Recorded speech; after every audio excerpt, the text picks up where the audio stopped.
오늘 특강의 주제는 여기 나와 있습니다만 변화하는 경제, 사회, 인간에 대한 나만의 대처법, 이 세상을 어떻게 이해해야 하며 나는 지금 무엇을 해야 하는가, 영어로 읽겠습니다. How to understand this world and what should I do now?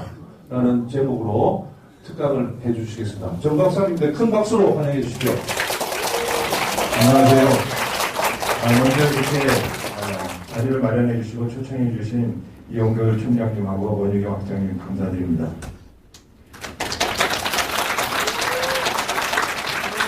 그리고 오늘 이렇게 오래간만에 저도 대학 캠퍼스에 와서 이렇게 밝은 얼굴을 보게 되니까 기분이 매우 좋아요. 그래서 학교가 캠퍼스도 너무 아름답고 참 좋은 데서 공부하시는구나 하는 생각을 했습니다. 여러분도 그렇게 생각하시죠? 네. 제가 오늘 말씀드릴 주제는 한 1시간 정도에 거쳐서 어떻게 보면은 여러분한테 굉장히 좀 필요한 질문 아닌가 싶어요. 그래서 거기에 대한 제 나름대로의 답을 좀 거창한 주제이긴 하지만 드리려고 합니다. 사실은 결과적으로는 모든 교육이고 강의고 이런 것이 행동의 변화를 가져올 때 비로소 효과가 있는 거라고 보는데, 저는 거기에 확실하게 목표를 갖고 이 강의를 1시간 동안 진행하려고 합니다. 자, 혹시 또 말씀을 들으니까 수업 때문에 좀 미리 나가시는 분들도 계신다고 그래서 제가 결론을 먼저 말씀드릴게요. 제가 세계 경제, 지금 우리가 지금 처해 있는 경제를 가장 여러 가지로 할 수 있겠지만 대표적인 걸 하나 골랐습니다. 저희는 4번주의 4.0이라고 골랐고요. 그리고 지금 우리가 처해 있는 사회를 여러 가지로 정의할 수 있겠지만 제가 이제 초고령 사회라고 정의를 했고요. 그 다음에 저희 인간이 지금 어떤 식으로든지 변화하고 있다 하면은 저희는 지금 저희가 사이보그로 변화하고 있다고 생각을 합니다. 그래서 이 얘기를 세 가지에 걸쳐서 드리고 우리는 거기에 대해서 무엇을 해야 되느냐를 좀 말씀드리도록 하겠습니다. 먼저 자본주의 4.0입니다. 자본주의 4.0이면 칼레스키라는 분이 2010년에 자본주의 4.0이라는 그런 책을 써서 그 책의 내용이 이제 점점 회자되면서 지금은 이제 많은 사람들이 이 얘기를 하고 있습니다. 그래서 그 과정이 1차, 2차, 3차 이렇게 버전이 있는데, 이제 제4의 버전은 소위 말하면 따뜻한 자본주의라고 합니다. 그래서 2008년 그 세계 금융위기 이후에 자본주의가 위기를 맞았다고 보고 거기에 대해서 어떤 자본주의가 지금 생성돼야 하고 그리고 지금 생겨나고 있는가 하는 그분의 관찰에 대한 결과입니다. 그것을 이제 자본주의 4.0이라고 했고 따뜻한 자본주의라고 했습니다. 주로 이제 상생, 협력, 공존 이런 주제들을 이제 주로 얘기하고, 자세하게는 여러분들도 많이 아마 알고 계시거나 앞으로도 많이 들으실 것 같습니다. 그리고 이것이 이제 자본주의의 주요한 이제 그 행동자라고 할 수 있죠. 액터라고 할 수 있는 기업의 입장에서는 지금 소위 말하면 CSV, 그러니까 공유가치 창출이라는 지금 한참 얘기를 많이 듣고 있죠. 그래서 가치 있는 일, 아니면은 상품, 서비스 이런 것을 만들고 노력하다 보면은 돈도 생긴다. 이제 그런 게 이제 아마 많이 자본주의 4.0이 딴 그 전가의 버전하고는 이제 좀 차이가 나는 부분이 될 수 있겠다 하겠습니다. 그 다음에 이것을 국제적인 어떤 기구에서 여러분 요즘 많이 들으시는 지속가능 발전 목표 UN에서 2015년에 이제 공식 발표를 한 내용인데, 여기 보면은 이제 밑에를 보면은 환경, 여기 보면은 이제 그 주변 지역 사회, 그 다음에 어떤 인권적인 부분 식으로 해서 자본주의가 그냥 먹고 사는 거, 잘 사는 것뿐만이 아니라 주변 환경과 뭐 그다음에 지역 사회와 뭐 이런 모든 것을 다 함께 상생 협력하면서 발전해야 된다는 그런 어떤 당위성 같은 걸 주장하는 내용이 바로 이제 자본주의 4.0이라고 있습니다. 아주 짧은 시간에 제 나름대로 자본주의 4.0을 정의해봤습니다. 여러분이 또 궁금하시면 뭐 좀 더 뭐 키워드를 가지시고 뭐 검색을 해보셔도 되고 책도 한두 권 사서 읽어보셔도 되고 하겠습니다. 뭐 특별히 뭐 옳다 그러다 할 수 있는 얘기가 아니죠. 그죠? 이제 두 번째는 바로 이 두 번째로 가기 전에 첫 번째 이 자본주의 4.0을 제 나름대로 이제 규정을 하면 현재 경제는 사회적 경제라든가 뭐 상생 경제라든가 요즘 많이 얘기하지 않습니까? 그러니까 과거에 어떤 돈과 물질뿐만이 아니라 보이지 않는 만질 수 없는 그런 가치에 대해서도 함께 추구하는 그런 경제가 지금 도래했다고 보면 되겠습니다. 제 생각에 이제 우리나라가 바로 이 부분에서도 가장 빠른 성장을 하지 않을까 하는 생각을 합니다. 과거에 보면은 저희가 농업사회에서 산업사회로 가는 것도 가장 인류 사회 역사상 가장 빨리 갔고, 그 다음에 또 지식사회, 정보사회도 가장 빨리 갔고, 지금 바로 만약에 이것을 뭐 자본주의 4.0이든 사회적 경제든 이런 식으로 규정을 한다면 이것도 저는 가장 빨리 갈 수 있지 않을까 하는 생각을 합니다. 그 근거는 뭐 제가 지금 그런 많은 증거들을 갖고 있는데 재미있는 증거 중에 하나는 우리나라 재벌 오너들이 지금 뭐 KT하고 포스코 이건 이제 아까 공기업에서 발전된 거기 때문에 빼놓으면 LG 빼놓고는 재벌 총수들이 다 깜빵에 그러니까 소위 말하면 학교에 들어갔다가 나오셨거나 아니면 들어가 계시거나 뭐 그런 식입니다. 그죠? 이런 나라가 정말 없어요. 한 그룹의 총수만 들어갔어도 아마 그 굉장한 스캔들이고 그 나라 사회가 전체가 시끄러울 텐데 우리는 지금 몇 년 사이에 수많은 사람이 다 들어왔습니다. 생각해 보세요. 현대, 삼성, 뭐 SK, CJ, 대한항공, 한화, 뭐 제가 이제 롯데 뭐 그렇잖아요. 참 특별한 나라예요. 근데 그 이분들이 들어가서 무슨 생각을 했을까? 근데 하나의 증거는 하나 있습니다. SK의 최정현 회장님은 소위 말하는 그 학교에 들어가시는 동안 책을 하나 쓰셨어요. 근데 이게 사회적 기업이라는 책을 썼죠. 근데 그분이 정말 진정성을 담고 쓰신 거를 제가 확인했거든요.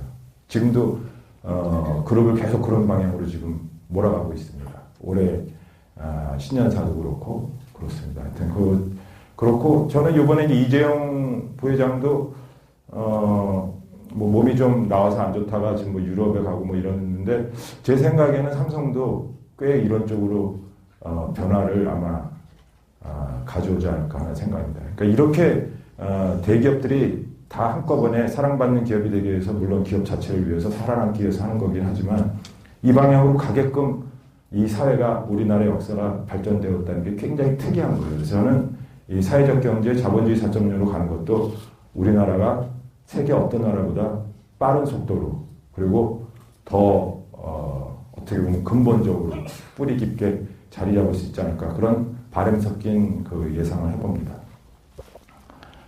두 번째는 초고령 사회인데요. 이 그래프를 한번 보시면 이게 조금 제가 게을러서 요새 거를 이렇게 찾다가 보니까 크게 못 찾아서 제일 잘 보여줄 수 있는 요거를 하나 구해왔습니다. 여러분 그 소위 말하면 그 고령화 사회, 고령 사회, 초고령 사회 이런 거 구분하는 거 뭐도 있지만 그냥 대충만 생각해 보세요. 지금 이제 현재 2011년으로 보면 이제 여자 평균 수명이 84.4세고 여자가 77.6세입니다. 남자들이 좀 분발해야죠. 근데 이제 지금 대충 말씀을 드리면은 지금 현재 작년에 저희가 고령 사회 가기 전 고령 사회에 들어왔습니다. 그게 뭐냐면 65세 이상 되는 인구 수가 전 국민의 14% 이상이 되는 거예요. 그래서 저희가 전 세계적으로 가장 빠른 시간 내에 지금 고령화가 진행되고 있죠. 그런데 이걸 보면은 지금 대충 이거 합해서 이렇게 보면 80대 한 초입니다. 지금 현재 남녀 다 평균에서. 그러면 1960년대 초에 이 평균 연령은 50대 초였어요. 그러면 평균 연령이 30살이 증가하는데 한 55년 정도 걸린 거예요.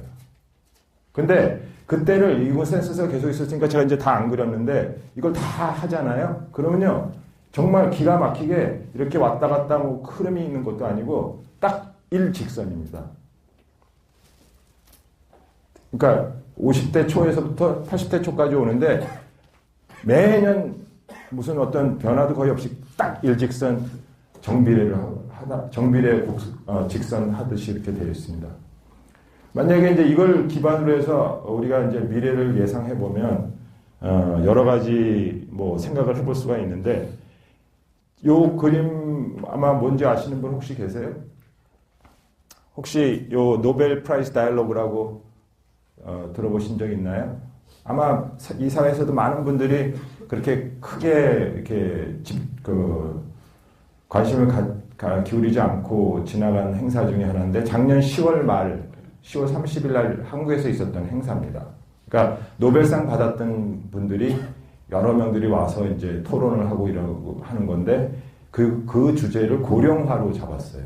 근데 그 내용을 제가 잠깐 말씀드리려고 그래요.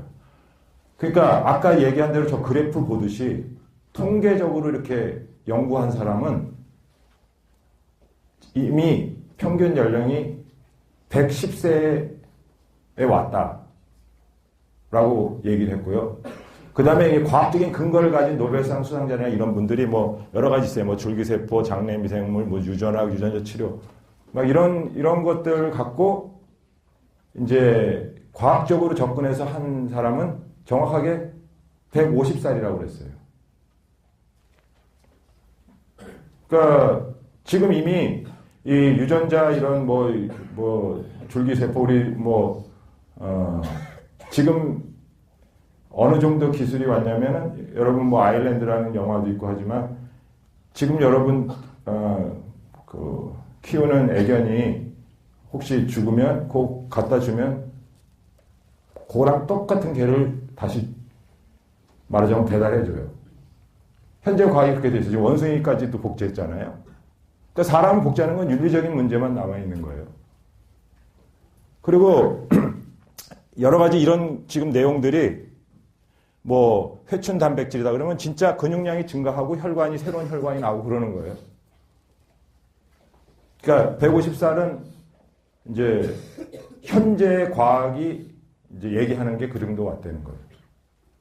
여러분들은 아직 젊으니까 여기에 대해서 크게 어차피 50년 남았나 100년 남았나 아득하기는 왜 한 가지다 할 수 있을지 모르지만 큰 의미가 있는 겁니다. 그래서 이런 사회에서 그러면 이걸 뭘로 제가 규정을 하냐? 저는 인생 이모작 시대가 확실하게 열렸다고 보는 거죠. 그러니까 여태까지 지금 현재 사회는 대충 60세 전후에 산업군마다 틀리지만 퇴직을 하게 되어 있습니다. 그래서 여러분들이 여기서 대학에서 열심히 공부해서 그토록 바라는 사회 진출을 해서 취업을 해서 아니면 자기 스스로 창업을 하든 해서 어떤 사회 활동을 하고 경제 활동을 하지 않습니까? 그런데 이제 대충 60대 전후를 그죠? 은퇴하는 시간으로 보고 있죠. 지금 그거는 여러분하고 전혀 상관없는 사회가 될 겁니다. 그러니까 소위 말하면 옛날에는 봄, 여름, 가을, 겨울 한철이라고 한 1년이라고 보면은 60세 이렇게 넘어가고 그러면은 이제 인생을 정리하고 이제 은퇴하고 정리하고 그러면서 이제 죽음을 맞이하고 예를 들면 그런 게 이제 아까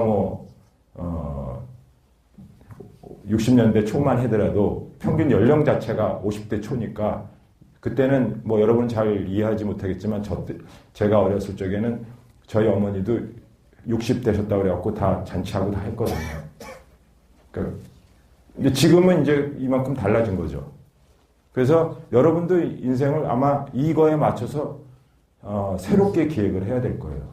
그것을 이제 길게 여유 있게 난 가겠다. 뭐 이렇게 가셔도 되고, 뭐 나는 뭐 이번 생은 요 앞부분에서는 이렇게 하고 요 다음엔 저렇게 하겠다. 뭐 여러 가지 생각을 해볼 수가 있겠죠. 그래서 세상은 이렇고 사회는 이런데 그것을 규정하는 것은 결국 인생 이모작 시대가 확실하게 왔다. 이렇게 보면 될 것 같습니다. 여기서 이제 우리가 무엇을 해야 하느냐가 이제 남아있는 거죠. 세 번째, 인간의 변화에 관한 겁니다. 인간의 변화, 이분 아시는 분 계시나요?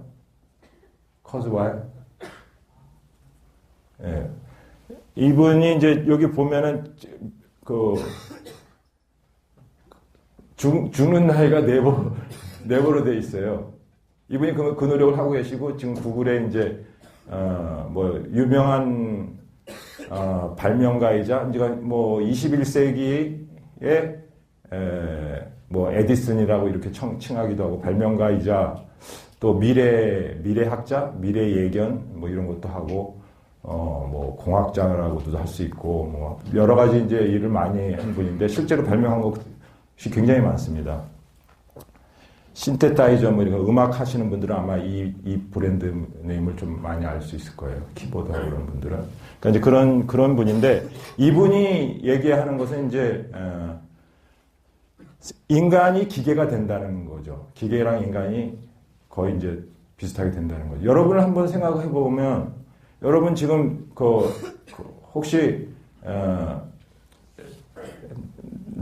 지금 내 곁에 지금 스마트폰이 없으신 분 계신가요? 손 들면 제가 선물 하나 드리려고 그러는데. 아, 그래요? 웬일로 없으세요? 진짜 없어요? 어디 두고 왔어요? 네. 아. 자격이 됩니까?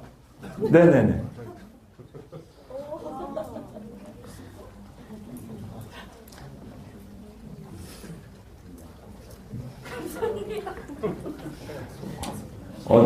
잊어버리고 오셨어요? 집에 있어요? 어떻게 된 거예요? 역사에 있어요. 네. 어떻게 다 안 갖고 오게 됐어요? 충전 네네. 지금 이미 이 스마트폰이 우리 두뇌 역할을 하고 있어요. 이것 떨어지면 출근했다가도 다시 집에 갔다 돌아올 정도가 되죠. 이미 사이보그가 뭡니까? 사이버네틱스하고 오거니즘, 유기체, 이거하고 합성어잖아요. 아주 오래전에 만들어진 단어인데 지금 우리가 이미 사이보그화가 된 겁니다. 앞으로는 더 진행이 될 거고요. 지금 이제 이분이 얘기하는 거는 이제 예를 들자면 조그만 어떤 나노 테크놀로지 통해서 세포 크기만한 그런 말하자면 기계죠. 그게 이제 우리 몸속으로 다 들어간다는 거거든요. 결국에는. 그래서 질병도 고치고 모두 하고 다 하는 거고. 지금 사실 이제 그렇게 얘기하다 보면 너무 재미난 얘기도 많고 들어갈 때도 많은데 관심 있으신 분은 이분 한번 또 이렇게 찾아보세요. 너무 재미난 분이죠. 특이점이 왔다, The Singularity is Near 이라는 그런 책이 굉장히 유명한 책으로 아마 번역이 최근에 된 걸로 알고 있습니다. 이제, 곧 뭐냐면 지금 인류의 미래가 뭐냐는 거죠. 인류의 미래가 정말 지금 딱 요 중간 어딘가 현재는 와 있는 거라고 봐야 되는데 어디로 가느냐. 이게 좀 종교적인 분 중에서는 이 표 자체가 기분이 좀 상하실 수도 있을 텐데 신의 어떤 그 특징이 모든 거 다 하고 모든 것을 다 할 수 있고 그 다음에 언제 어디서나 존재하고 그죠? 그리고 아주 중요한 요소 중에 하나가 영생이거든요. 근데 지금 이분이 얘기하는 게 영생이에요. 그러니까 인간이 영원히 사는 시점이 곧 얼마 멀지 않았다고 얘기하고 그것을 위해서 실제적으로 노력하고 있는 분이고 그런 내용입니다. 근데 굉장히 엉뚱한 것 같지만 사실 굉장히 또 일리 있다고 보여지는 분들이 있거든요. 결국 이제 컴퓨터하고 우리 뇌하고 이제 점점 이제 가까워지고 그러다가 합해지고 그러다 보면 이제 몸은 날아가도 그게 남아있으면 그게 영생되는 거죠. 그러니까. 그 다음에 나머지 것들은 다 새로 끼워놓고 아일랜드는 자기랑 똑같은 복제 인간을 어느 한 장소에다가 다 갖다 놓고 내가 이상이 있을 때마다 그 비윤리적이죠. 놀라운 일이지만 꺼내다 쓰는 거죠. 다 갈아 낄 수 있는 건데. 그죠? 뭐 지금 현재 과학은 거기까지 와 있다는 겁니다. 그래서 이 세 가지에 대해서 이제 무엇을 해야 되냐 하는 게 바로 오늘의 이제 강의 주제인데 일단은 이제 제가 무엇을 했냐를 좀 말씀드리는 게 여러분한테 예의가 되기도 하고 참고가 되기도 더 쉽고 또 이해하기 쉬울 것 같아요. 그래서 제가 한번 저는 뭐 했나를 한번 말씀드릴게요. 물론 자 세상이 이렇기 때문에 내가 이걸 준비했습니다. 이건 아니고요. 하다 보니까 그렇게 되는데 그걸 정리를 한 겁니다.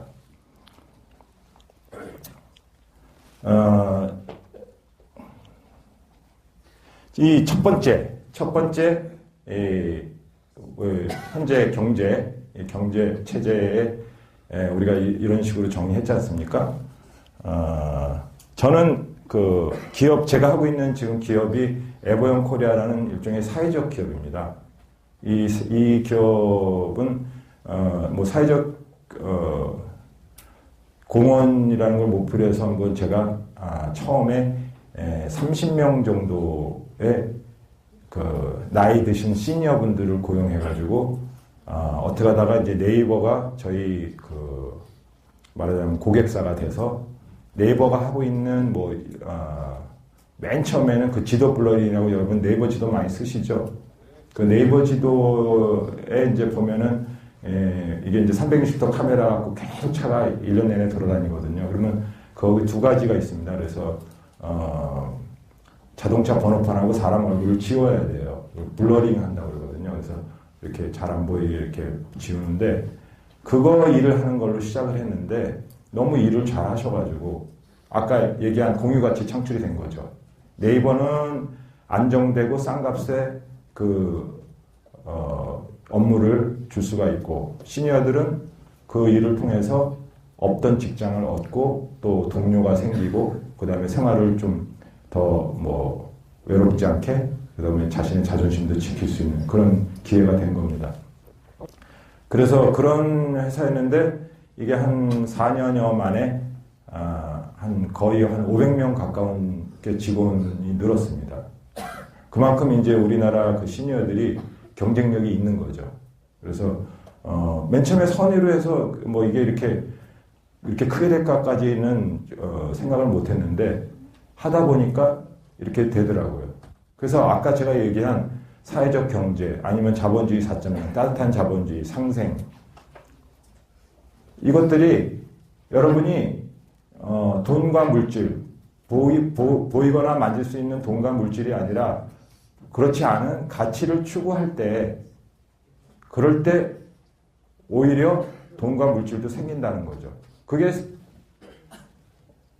지금 달라진 그런 새로운 자본주의입니다. 그게 와야만 하고 지금 오고 있는 것 같다는 걸 제가 드리는 말씀이에요. 그래서 돈을 목표로 하지 않아도 돈이 되는 그런 사회가 된 것 같습니다. 저 에버영 코리아가 그걸 직접 말해주고 있어요. 저 스스로 뭐 그냥 사회공헌 좀 하고 기분 좋으려고 했는데 이렇게 커진 거예요. 당연히 이제 수익도 많이 된 거지. 약간 좀 소개를 하면 제가 이거 로고인데 우리 여기 세명대학교 교목이 소나무죠. 이게 소나무를 본딴 겁니다. 소나무를 본따서 왜 소나무가 왜 좀 언제나 청춘 그거하고 좀 일맥상통하잖아요. 그래서 이제 이렇게 했고요. 제가 이제 저희 그 사명은 인생 제3막 흔히 이제 아까 인생 이모작이라고 하면 이제 제 두 번째 인생이 되는 거겠죠. 그것을 더욱 훌륭하고 아름답고 의미 있게 만들도록 돕는다. 그 다음에 나이차별, 성차별, 학력차별이 없는 사회를 만드는 데 기여한다. 저희 회사가 딱 그거거든요. 나이차별이 없는 거예요. 그러니까 나이가 들은 사람들을 배려하는 게 아니라 나이 차별이 없는 그런 회사를 목표로 하고 있습니다. 지금은 이제 뭐 작년에는 70억 정도 매출을 했는데 올해는 한 100억 정도 될 것 같습니다. 지금 성남에도 센터가 있고 춘천에도 있고 여의도도 있고 지금 자회사는 이제 에버영 피플이라고 있습니다. 그리고 뭐 평균 나이가 한 60대 초 정도 됩니다. 제일 나이 드신 분은 85세예요. 그분은 100세까지 일하시겠다고 아주 의욕이 대단하십니다. 지금 이제 대부분 이 거의 500명에 가까운 분들이 하는 일들이 고객사들은 이런 건데 이제 대부분의 일이 모니터링 일입니다. 그래서 여러분 뭐 왜 쇼핑이 됐던 뭐 블로그가 됐든 카페가 됐든 뭐 여러 가지 네이버 서비스 가는 거 있지 않습니까? 그 안에서 뭐 예를 들자면은 뭐 불법적인 거라든가 음란물이라든가 뭐 그런 거 있지 않습니까? 그러니까 나와서는 안 돼야 될 것들을 이제 찾아내고 그것을 삭제하고 그런 일을 이제 하는 일이 제일 많습니다. 작년 하반기서부터는 인공지능 쪽 일도 시작을 했어요. 저희 시니어들이.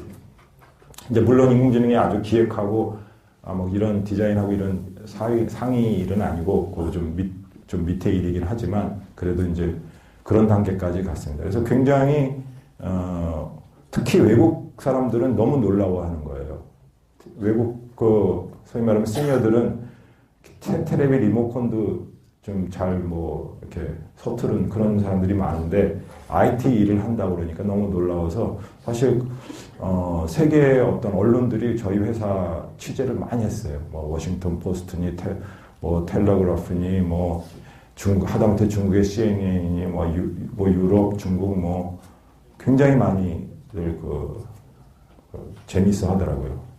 너무 이제 그분들 입장에서는 거의 쇼킹하다는 표현을 쓰거든요. 그러니까 도대체 이 한국이 어떤 나라인가 아마 제 생각에 한국의 위상을 높이는데도 좀 기여를 했다고 생각합니다. 저희 지금 고객사들은 지금 많지는 않아요. 그래서 이제 고객사들은 한 6, 7개 되는데 지금 계속 확대 일로 있습니다. 저희가 이제 사회적 목적으로 했기 때문에 더 번 돈을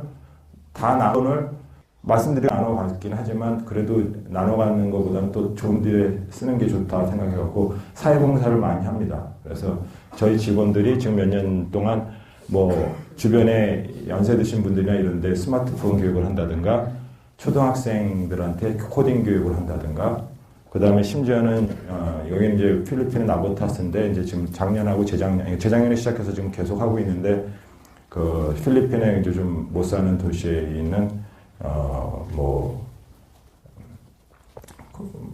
초등학생, 그 다음에 고등학생, 그 다음에 선생님들, 이런 분들 이제, 코딩 교육을 하고 프로그램도 전달해드리고 그래서 이것을 계속적으로 그쪽에서도 교육을 가능하게 하도록 지금 하고 있습니다. 그리고 아까 이제 두 번째 얘기한 거는 비콥입니다. 비콥, 아까는 에버영 코리아고 이건 비콥 한국위원회가 있는데, 비콥이라는 거 여러분 혹시 들어보셨어요? 들어보신 분 계신가요? 네. 이 선물이 잘 안 나가네.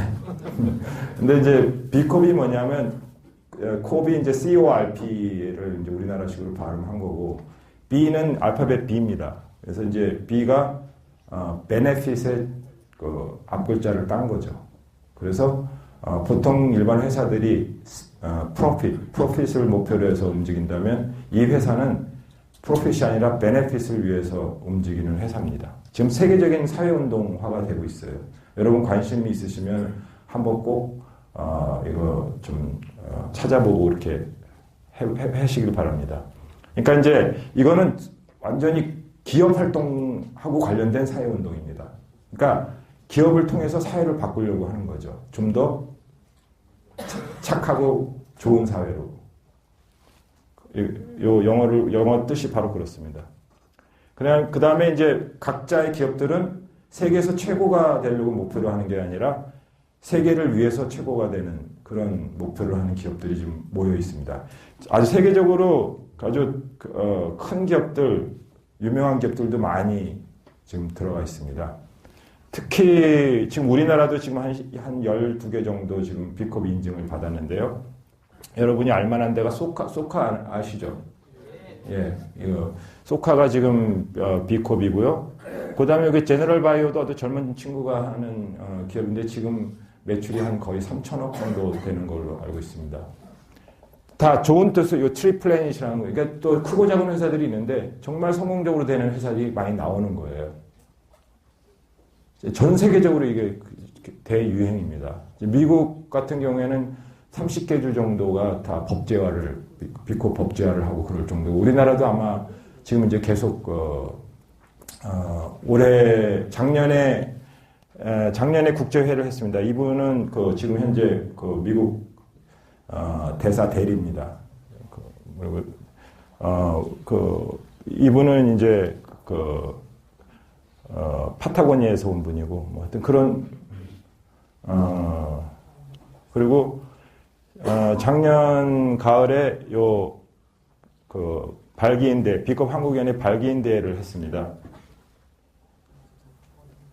이게 참 재미난 게 보통 이제 사회운동, 사회단체는 어디가 이제 주도를 하면은 그 나이대가 대충 있습니다. 그래서 좀 나이 드신 분들이 주도 세력이 되고 또 이제 젊은 사람들이 주도 세력이 되는데 또 젊은 사람이 이런 식인데 여기는 고등학교 학생서부터 저기 자세히 안 보이지만 7, 80대 임팩트 투자 회사 대표이사나 이런 분들 전문가들까지 다 골고루 참여하고 있어요. 그래서 여러분도 관심이 있으면 한번 올해 이제 적극적인 활동을 할 예정이니까 많이 참여하시면 배움도 얻고 또 그러면서 여러분이 뭐 직업이나 아니면 앞으로 사회에서 나가고자 하는 방향을 설정하는 데 도움이 좀 많이 될 것 같아요. 저 입장에서도 제가 이제 제 또래가 이제 저는 애가 아직 어린데 제 또래들은 다 여러분 정도 되는 나이의 자녀를 갖고 있거든요. 그래서 만약에 이제 제가 아들이 둘이 있는데 제 아들이 B컵에 어떤 뭐 활동을 하거나 오너가 되겠다라고 목표를 설정하면 저는 매우 행복할 것 같아요. 그리고 정말 그렇게 되기를 바라고. 그래서 여러분도 한번 관심이 있으면 이걸 참여를 통해서 배움이 있었으면 좋겠습니다. 그리고 저는 이제 인생 이모작 시대에 대해서 저는 뭘 하나 하고 고민을 하다가 제가 한 거는 공부하는 거였습니다. 근데 그 중에서도 고전 읽기를 했어요. 그러니까 제가 뭐 대학을 다시 다녔으면 좋겠는데 또 이것도 하고 저것도 하는 마당에 학교를 다니기는 좀 그렇고 그래서 제가 학교를 만들었습니다. 뭐 학교가 별게 있나요? 그냥 제 서재에 제 책상이 학교인 거죠. 예, 뭐냐면은 제가 이제 리스트를 다 혼자 꾸몄어요. 어느 날 아마 익숙한 책들이 많을 거예요. 역사 책들 좀 하고 종교책, 예술책, 철학책 이렇게 갖고 한 100몇십 권을 제가 다 썼습니다. 요 번호가 왜 이렇게 있냐면요. 이왕이면 이거를 좀 시대별로 읽어야 되겠다 그래갖고 제가 일일이 확인해갖고 시대별로 제일 오래된 거를 1번. 그 다음부터 이제 제일 최근에 뭐 출판됐거나 하여튼 그런 사람이면 사람이 살았던 때 뭐 그런 걸로 이렇게 다 해가지고 그래서 이제 줄은 책이잖아요. 다 책으로 나와 있는 거거든요. 이 책에 이런 소위 말하면 인류 역사나 사람들이 남긴, 사회가 남긴 그 지혜가 다 숨어 있으니까 뭐 굳이 뭐 학교를 다닐 필요 없이 이걸 하자. 그래갖고 제가 한 7, 8년 전서부터 시작을 해갖고 지금 이제 거의 이제 한 7, 80%가 한 1년에 한 12권 정도 읽는 목표거든요. 그러니까 한 달에 한 권이죠. 그래서 지금 차근차근히 하고 있어요. 그래도 계속 하다 보니까 그래도 꽤 많이 읽어서 그거를 제 책장에 딱딱딱 쌓아놓고 있어요. 그리고 제가 어떨 때는 그 메모를 별로 안 하는데 일부러 거기다가 막 생각나는 거 막 썼어요. 그래서 우리 애가 지금 초등학교 6학년하고 3학년인데 걔가 5살 때부터 제가 그래요. 야, 너는 대학 가면은 독립이다. 네 힘으로 살아야 돼. 내가 등록금은 대출해 줄게. 그러니까 얘가 대학도 모르고 대출도 모르고 등록금도 모르는 애 때부터 얘기를 했어요. 그 다음에 이제 두 번째는 유산은 한 푼도 없다. 제가 어릴 때부터 그렇게 얘기를 했어요. 근데 이제 제가 유산이라고 생각하는 게 그 책이에요.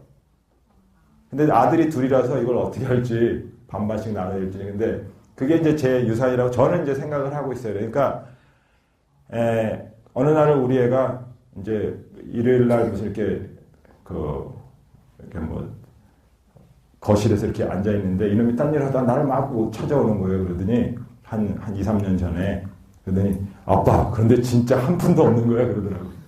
그래서 제가 아주 단호하게 당연하지 그랬죠. 그랬더니 뭐라고 하더라고요. 진짜 너무하다 그러면서 가더라고요. 근데 저는 그걸 지키려고 그래요. 그거는 뭘 위해서가 아니라 걔를 위해서. 그래서 저는 그렇게 했어요. 그래서 결국 인생 이모작이냐 뭐냐. 자, 한 인생을 살았어요. 그 다음 인생을 살아야 되는데 그래서 봄, 여름, 가을, 겨울이 오는데 여기다가 뭘 심어야 좋을지는 알 수가 없어요. 여러분 지금 인생도 뭘 계획해야 될지 지금 어려운 판에 그 다음 인생을 어떻게 계획하겠어요? 그러면 뭐냐? 어차피 땅은 정해진 거 아니에요. 그게 나잖아요. 논밭이라면 그 밭은 나란 말이죠. 그럼 나를 잘 갈고 닦는 것밖에 없는 거예요. 뭐를 심을지, 뭐 벼를 심을지, 보리를 심을지, 밀을 심을지 무슨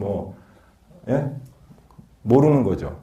그렇지만 그걸 모르니까 그걸 예상해서 심는 것보다는 갈고 있는 거죠. 갈고 있는 게 뭐예요? 공부죠. 공부하는 것밖에는 현재로는 답이 없더라고요. 인생이 길어지는데 그래서 이제 제가 선택한 게 이거고 그걸 꾸준히 하고 있습니다.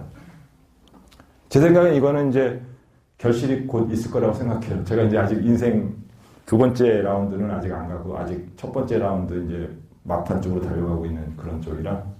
예. 그 다음에 이제 세 번째는 이제 아까 인간이 이제 기계화되고 있다.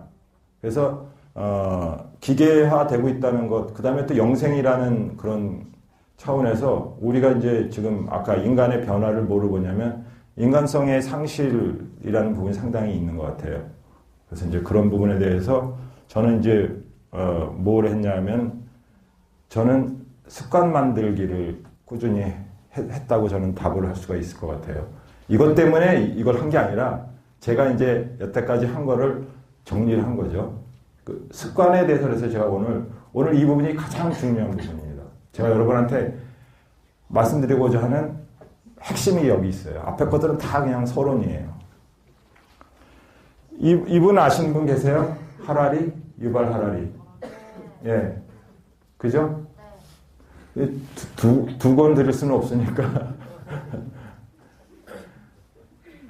지금 호모사피엔스라는 책 읽으신 분 많으세요? 네. 그 호모사피엔스를 꼭 한번 읽으시길 권해요.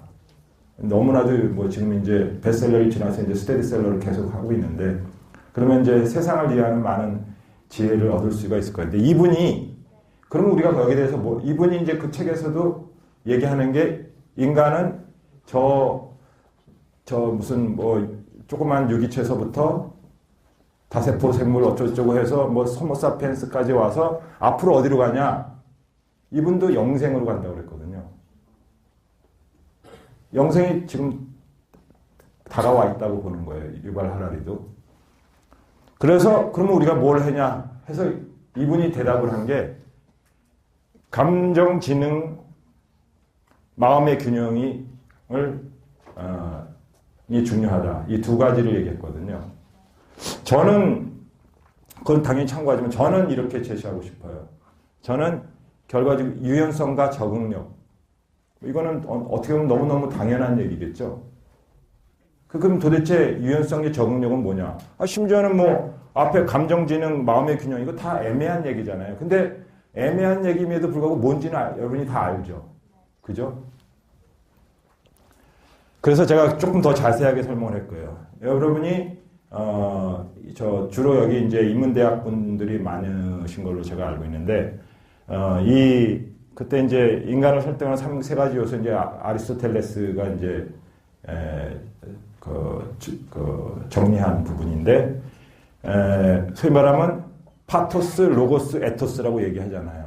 아까 제가 얘기한 감정지능은 좀 이제 뭐 파토스랑 더 관련이 있겠죠. 그래서 이 부분은 좀 제외하고, 감정지수 요새 많이 얘기하니까 마음의 균형, 이건 뭐야? 이거 너무 애매해. 그죠? 유연성, 적응력, 이것도 너무 애매해. 이 영역은 로고스와 파토스의 영역이라기보다는 에토스의 영역이에요. 그죠? 그러니까 소위 말하면 여러분이 영어로 쓸 때 이제 뭐 로지컬하다고 그럴 때가 이제 이걸 뭐 굳이 이제 지성이라고 그러고 감성이라고, 이것도 번역도 이상한데 인성이라고 제가 그냥 한 거고요. 이것을 발달시키기 위한 방법이 있다면 굳이 따지면 파토스는 음악과 연극이라고 볼 수 있겠고요. 물론 다른 것도 많은데 제가 이제 그냥 대표적인 예를 쓴 겁니다. 로고스는 수학과 철학이 있어요. 그러면 도대체 이 에토스는 여러분이 발달시키려면 아까 이런 유연성과 적응력, 마음의 균형, 이런 걸 발달시키려면 하고 연관이 더 깊죠. 물론 이 두 가지도 다 영향을 미치지만 특히 에토스의 영역이라고 부르는 거죠. 뭘 발달시키는 방법이 뭡니까? 한번 여러분 스스로 답을 해보세요. 제 답은 행동 반복입니다. 행동의 반복이 뭐예요? 예, 습관의 사전적 정의가 행동의 반복이에요. 자, 지금 아리스토텔레스 제가 몇 년 전에 니코마코스 윤리학을 이제 읽는데 보니까 그 책을 제가 거기서 그냥 그대로 코테이션을 한 거예요. 우리나라 책이 번역된 책인데, 에토스가 아마 이제 이게 무슨 히라버나 뭐 그렇게 되나 보죠. 습관이라고 이렇게 딱 그렇게 써 있더라고요. 에토스의 원래 어원이 습관인가 봐요. 저도 여기 아주 일일이 따져 들어가 보지는 않았어요. 근데 그 책을 번역한 분이, 적어도 이제 아주 정통한 분이 습관이라고 한 거죠. 그러니까 결국 이제 그 습관이 그 사람을 만든다는 얘기는 여러분 수없이 많이 들었잖아요. 어릴 때부터. 그래서 이제 이거는 처음엔 우리가 습관을 만들지만 나중에 습관이 우리를 만든다. 우리는 우리가 반복적으로 하는 그 무엇이다. 훌륭함은 행동이 아니라 습관이다. 그러니까 계속적으로 어떤 좋은 행동을 반복하면 그 좋은 사람이 되고, 뭐 A라는 특성을 가진 것을 반복하면 A 쪽으로 가깝게 되고, B 쪽이라는 특성을 계속 반복적으로 행하면은 그렇게 된다는 거예요. 그죠? 그게 습관이에요. 무의식적으로 바뀌는 거죠. 진정한 변화죠. 저는 예를 들자면 이제 습관 중에서 이제 분류를 꾸준히 한다면 몸 습관이 있을 테고, 어떤 뭐 마음 습관이 있을 테고, 뭐 그다음에 뭐 식습관이 있을 테고, 여러 가지가 있지 않습니까? 저는 예를 들자면 지금 한 10년 넘게 하고 있는데 양치질 할 때 이렇게 해요. 무슨 얘기인지 아시죠? 그러니까 이제 저는 이게 습관이 됐어요. 그래서 이제 양치질만 하면 이게 내려가요. 여러분 일어나자마자 뭐 하세요? 누구세요? 네, 저분도 하나 주셨으면 좋겠네요. 네, 아주 좋은 습관이세요. 예를 들자면 저는 양말 신을 때 이렇게 입고 신어요. 여러분 어떻게 신는지 한번 생각해 보세요. 그럼 적어도 저는 뭐 나이 먹어서 낙상할 위험은 뭐 예를 들자면 몇십 % 줄어들겠죠. 예를 들자면, 그러니까 여러분의 습관에 집중을 한번 해보세요. 자기 자신을 잘 들여다봐야 돼요. 이게 그냥 나게 제가 몇 시까지를 하고 있거든요.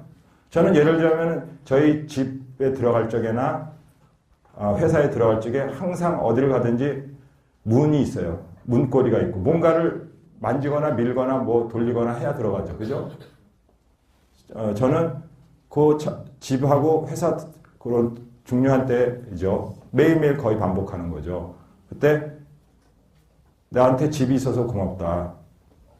나한테 일할 직장이 있어서 고맙다. 하여튼 그 말을 속으로 하고 들어가요.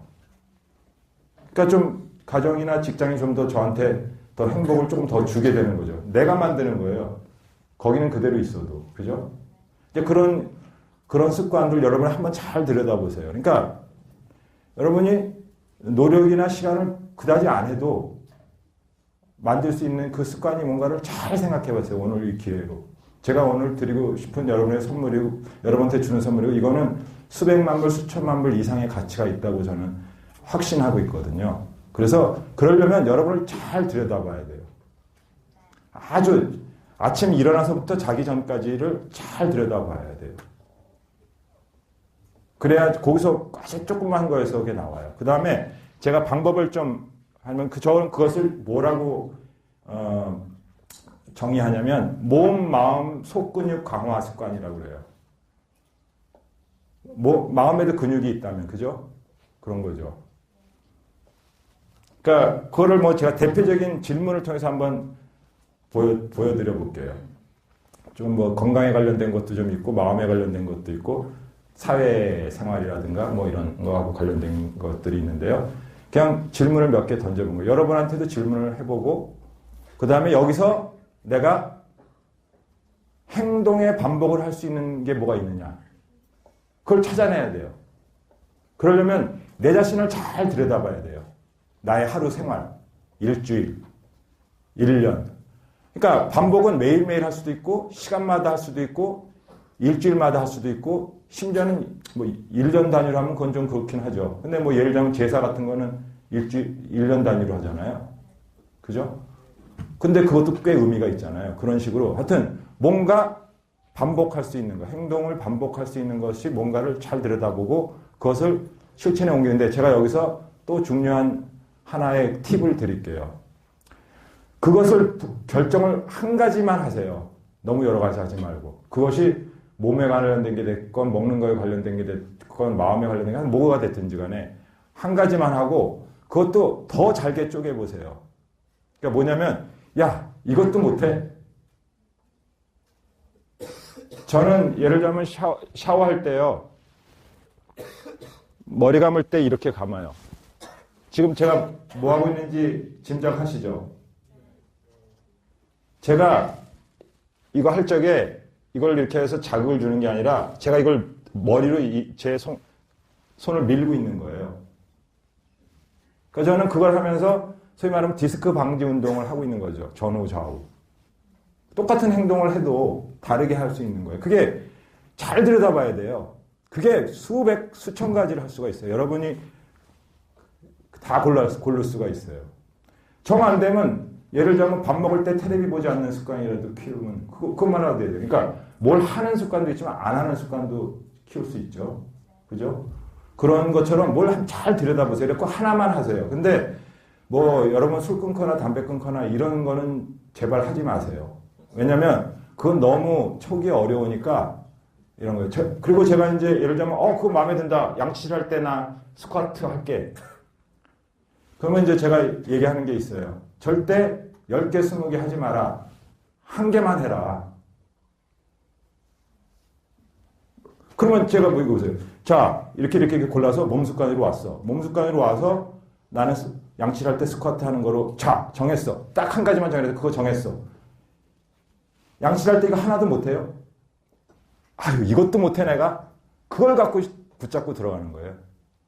왜냐? 우리가 왜 아인슈타인도 뇌를 뭐 5%도 안 쓴다고 그러잖아요. 그죠? 그러니까 이 뇌의 많은 부분이 무의식의 세계예요. 우주도 대부분 암흑물질로 이루어졌어요. 대부분이 무의식 알 수 없는 세계거든요. 우리가 아직 인간의 영역으로. 아마 과학으로도 아마 앞으로 알기는 어려울 거예요. 모르게 된 내용일 거예요, 그게. 그런데 왜 그 무의식 영역이라는 게 우리 뇌에 계속 뇌가 그러면 왜 쓰지도 않는 게 왜 이렇게 있나요? 걔를 속여야 되는 거거든요. 걔를 훈련시키거나 속이거나 그런데 얘를 훈련시키는 거는 그게 바로 무의식이고 그것을 할 수 있는 게 바로 인성을 바꾸고 성격을 바꿀 수 있는 거는 습관밖에 없는 거라 이거죠. 여러분이 뭐 예를 들면 웃는 습관, 아니면 긍정적인 말을 하는 습관, 뭐 하나를 키운다. 그러면 그렇게 되는 거예요. 자기가 바뀌는 거죠. 무의식이 바뀌는 거예요. 의식하는 건 굉장히 힘들어요. 그래서 고르고 잘 들여다보고 가장 내가 설마 이것도 못하냐를 그걸 자꾸 하다 보면 예를 들면 제가 이런 거예요. 이거 하다 그러면 이거 한 20, 30개 뭐 내가 얼마든지 하지 뭐 옛날에 100개도 넘게 다 했었는데 그런 사람은 100일이 지나고 있으면 그걸 안 하고 있는 모습을 보게 되고요. 대부분. 내가 얘기한 95대 5 게임으로 안 하고 있어요. 왜냐? 피곤하니까 무의식 중에서 하지 말라고 그러거든요. 그러니까 무의식과 의식이 싸우면 당연히 무의식이 이기게 돼 있는 거예요. 그 얘를 속이려면 하나만 하는 거죠. 그러면 아무것도 아니니까 하다 보면 하나만 한 사람은 100일이 지나고 있으면 절대 하나만 하고 있지 않는 거죠. 그게 비밀이에요. 저는 굉장히 제가 여러분 이렇게 많은 분들이 귀중한 시간을 이렇게 제 어떻게 보면 보잘것없는 강의를 들으려고 오셨는데 무슨 선물을 내가 줘야 될까? 내가 그래도 인생의 선배고 한데 그래서 고민을 많이 했어요. 그랬더니 이걸 드리는 수밖에 없겠다. 왜냐하면 나한테 가장 소중한 거를 내가 소중하다고 생각하는 거를 드리는 게 뭐 당연한 거고 예의인 거고 그 다음에 내가 또 가장 큰 뭐랄까 자부심이랄까 만족감을 얻을 수 있는 방법 아닌가 해서 제가 이렇게 골랐습니다.